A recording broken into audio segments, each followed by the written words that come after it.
دوش دیدم که ملائک در میخانه زدند، با موشک به سر آدم بیچاره زدند. دولتان حرم اسره و آن کاخ سفید، بر سر بچه و زن مرده چقدر باده زدند.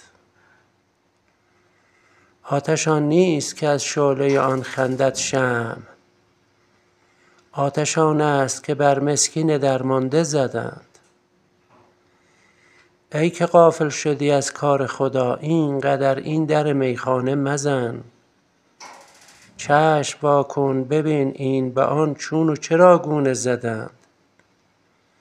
ای ملک گر که تو آتش بزنی بر سر هر بیگنهی، شدت باد برد آتش را بر در و بر درگاهیت.